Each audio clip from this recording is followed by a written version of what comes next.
नमस्कार मित्रों। ये जो मैं वीडियो बना रहा हूँ, इस वीडियो का मुख्य उद्देश्य ये है कि पिछले 2 साल में 2022 में और 2023 में सोने के दाम बहुत तेज़ी से बढ़े हैं। तो आने वाले भविष्य में सोने के जो दाम है उनका क्या मूवमेंट रहेगा, इसके ऊपर मैं अपने विचार प्रकट कर रहा हूँ। परंतु ये कोई इन्वेस्टमेंट एडवाइस नहीं है। ये जो मैं जानकारी थोड़ी बहुत जानता हूँ, जो मैं रिसर्च करता रहता हूँ, उसके अनुसार मैं दे रहा हूँ। आपको अगर इन्वेस्टमेंट करना है तो अपनी रिसर्च खुद करिए या अपने इन्वेस्टमेंट एडवाइज़र से सलाह लीजिए, ठीक है? उसके बाद करिए। ये केवल वीडियो एक जानकारी के लिए है। हाँ, तो मैं शुरू करता हूँ। ये गोल्ड के दाम 2022 और 2023 में बहुत तेज़ी से बढ़े हैं। तो पहले तो मैं ये बताऊँगा कि गोल्ड के दाम किस चीज़ पर निर्भर करते हैं और किन परिस्थिति में बढ़ते हैं, और 2022 और 2023 में विशेष रूप से बहुत तेज़ी से क्यों बढ़े हैं।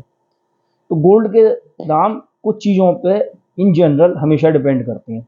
जैसे जब मंदा होता है तो मंदी में क्या होता है कि मंदी आ गई है, अर्थव्यवस्था की रफ्तार बहुत सुस्त है, ग्रो नहीं कर रही है तो शेयर मार्केट नहीं बढ़ रहे हैं, और शेयर मार्केट नहीं बढ़ रहे हैं तो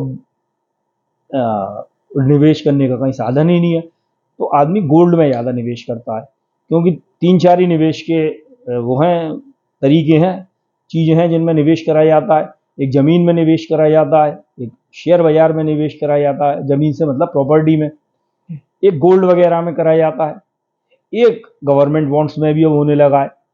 तो जब मंदी आती है तो शेयर बाज़ार और ज़मीन वमीन के दाम तो, शेयर के तो गिर ही जाते हैं, ज़मीन के भी दाम बढ़ना बंद हो जाते हैं। तो क्या, दो ही एवेन्यूज़, बॉन्ड तो पहले थे ही नहीं, तो यही बचता है सोना और चांदी। तो ज़्यादातर पूरे संसार में सब सोने में करते हैं निवेश। उसके बाद दूसरी जो चीज़ होती है कि जहीं कोई युद्ध हो जाए, अंतर्राष्ट्रीय युद्ध, कहीं कॉन्फ्लिक्ट हो, तो आदमी गोल्ड में निवेश करना पसंद करता है, क्योंकि लड़ाई कभी भी भड़क के, मान लो विश्व युद्ध हो जाए या बहुत बड़ा क्षेत्रीय युद्ध हो जाए, सब चीज़ ध्वस्त हो जाए, सब आना जाना ध्वस्त हो जाए, रेड सी से माल नहीं आ पा रहा है, हूथी से अटैक कर रहे हैं, तो अर्थव्यवस्था में फिर उस कारण मंदी आने की आशंका, तो फिर आदमी गोल्ड वगैरह में करता है। गोल्ड वगैरह क्या, ज़्यादातर गोल्ड में ही करता है निवेश। 90% जो निवेश होता है सब धातुओं में मिला के वो गोल्ड में होता है, 5-10% होता है प्लेटिनम और चांदी में, ठीक है? और तीसरा एक कारण होता है, गोल्ड को कहा जाता है हेज अगेंस्ट इन्फ्लेशन, इन्फ्लेशन से बचाव का टूल। ये कैसे होता है इसका मैं कभी पूरा वीडियो बना के बताऊंगा। और ऐसे ही हुआ था 2008 में भी, गोल्ड की डिमांड बढ़ गई थी जब वो आया था, मंदा आया था, ग्रेट रिसेशन। अच्छा, अब क्या हुआ है 2022 और 2023 में क्या हुआ कि पूरे संसार में मंदी तो आई ही हुई है रूस यूक्रेन युद्ध के कारण, और इन्फ्लेशन भी है, तो डिमांड बहुत तेजी से बढ़ गई आम पब्लिक की। हाँ, तो आम पब्लिक की डिमांड दो तरीके की होती है, एक ज्वेलरी की होती है और एक वो बार्स और कॉइन्स के रूप में इन्वेस्टमेंट की डिमांड होती है।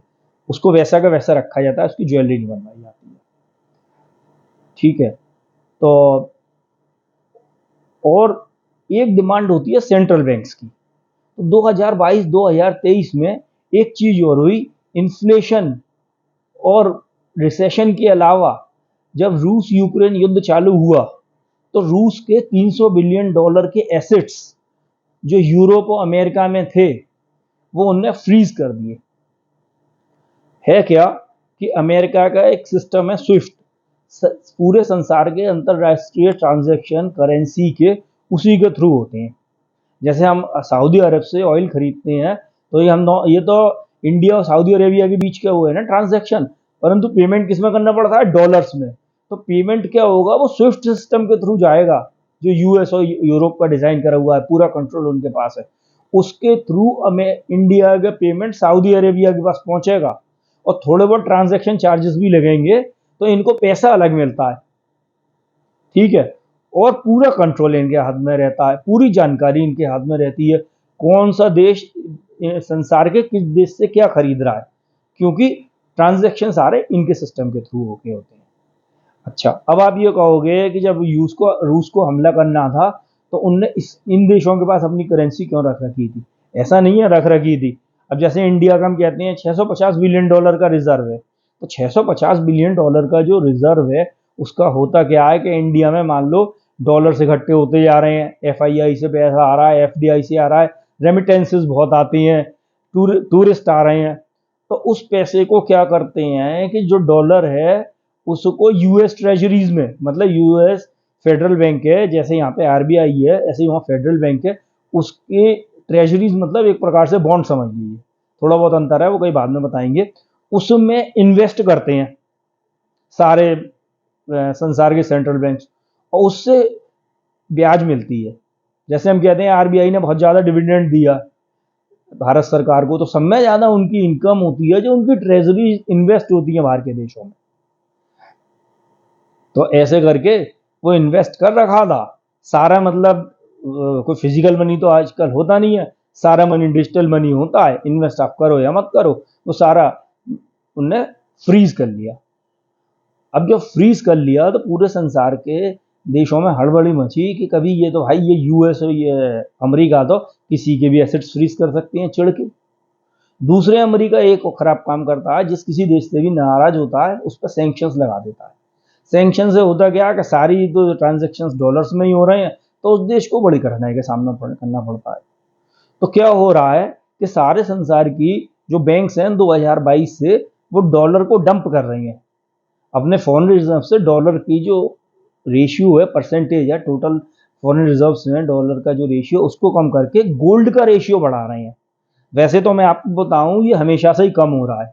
1950 में जो टोटल फॉरेन एसेट्स होते थे पूरे संसार के, जो सेंट्रल बैंक के पास होते थे, उसमें 85% डॉलर होता था, जो 2000 में घट के 2000 में घट के 70% आ गया। बाकी 30% किसका, ये समझ लीजिए जैसे आदमी येन रखने लगा, यूरो रखने लगा, यूरो तो 1999 से ही आया ना, और पाउंड रखने लगा। बहुत से कंट्रीज चाइना की भी करेंसी को अपने विदेशी मुद्रा भंडार में रखने लगी, और जो घट के 2021 में हो गया था करीब 61%, और 2023 में हो गया 58%। तो ये वैसे भी कम हो रहा था, वो जानबूझ के सेंट्रल बैंक्स नहीं कर रहे थे, और अब तो जानबूझ के कर रहे हैं। वो कोई ऐसा तरीका निकाल रहे हैं कि अमेरिका की दादागिरी ना चले, चाहे जब उसने चाहा तो सारे एसेट्स फ्रीज कर दिए, या मालूम पड़ा किसी देश से चिढ़ गया तो उसको सैंक्शंस लगा दिए, तो उसकी अर्थव्यवस्था बुरी तरीके से तबाह होने लगी। तो इन चीज़ों से, और ख़ास तौर से जो ब्रिक्स कंट्रीज़ हैं, और ब्रिक्स में भी 3, रशिया, इंडिया और चाइना, ये अपना गोल्ड रिजर्व्स बहुत तेज़ी से बढ़ा रहे हैं। तो ये समझिए जितने भी सेंट्रल बैंक्स हैं संसार के, उनने कभी भी किसी भी साल 600 टन से ज़्यादा गोल्ड आज तक नहीं खरीदा 1960 से लेके। ये भी 2016 के करीब 600 टन से कुछ थोड़ा सा ज़्यादा खरीदा था उन्होंने, जो 2022 में बढ़ के हो गया है 1037 टन। अब 2023 में खरीदा गया 1082 टन, और अब खरीद लिया गया है पहले क्वार्टर में 290 टन सेंट्रल बैंक द्वारा खरीदारी। अब आप समझिए कि सारी सेंट्रल बैंक्स करीब इस साल भी ये 1200-1400 टन खरीदने के उसमें हैं। और ये सेंट्रल बैंक्स ऐसे नहीं खरीदते हैं कि जब मन आया तब खरीद लिया या मन नहीं आया, ये बड़ी स्ट्रेटेजी और प्लानिंग से खरीदते हैं। तो जैसे इनने 2022 से खरीदना चालू करा है, तो इनके दिमाग में एक लेवल है, पूरी प्लानिंग है, पूरी एक्सपर्ट से बात हुई है कि इस लेवल तक खरीदना है। अच्छा एक साथ खरीदेंगे तो हम तो एकदम हवा हवाई हो जाएंगे, तो ये हौले हौले करके खरीदते हैं over a period of 2, 3, 4, 5 years.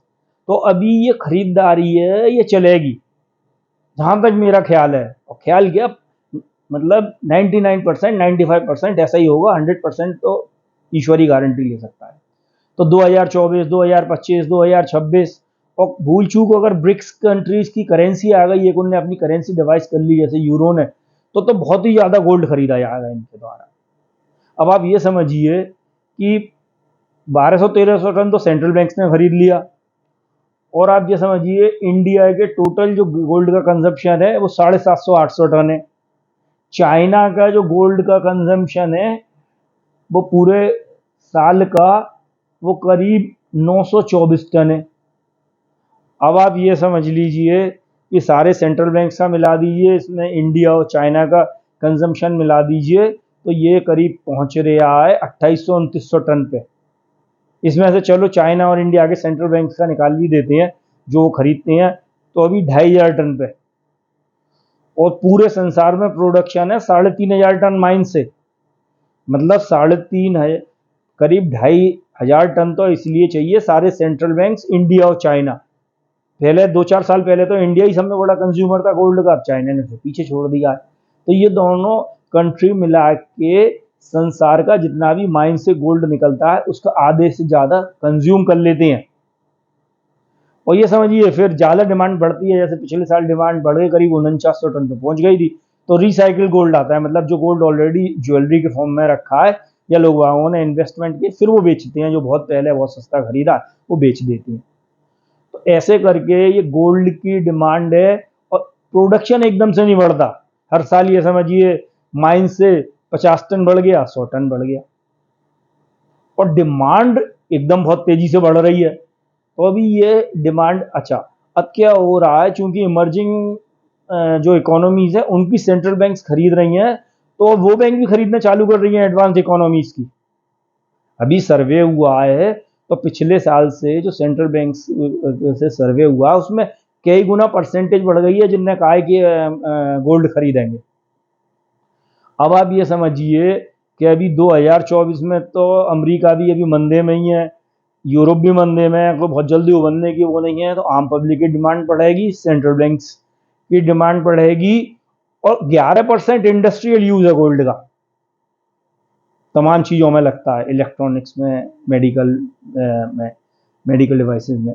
तो आप ये समझ लीजिए करीब 400 टन उसमें लग जाता है। अब गोल्ड की ये साइकिल है, जो प्राइस इंक्रीज हो रहे हैं, तो मुझे ऐसा लगता है ये मल्टी ईयर साइकिल है। 2024 में भी दाम बढ़ेंगे, 2025 में बढ़ेंगे, 26 में कितने बढ़ेंगे ये नहीं कह सकते, परंतु जो बैंक में एफडीज हैं जिन लोगों की, मेरे ख्याल से उनसे ज़्यादा बढ़ने चाहिए। इसी पे मैं अपना ये ख़त्म करता हूँ। जय हिंद, जय भारत, नमस्कार।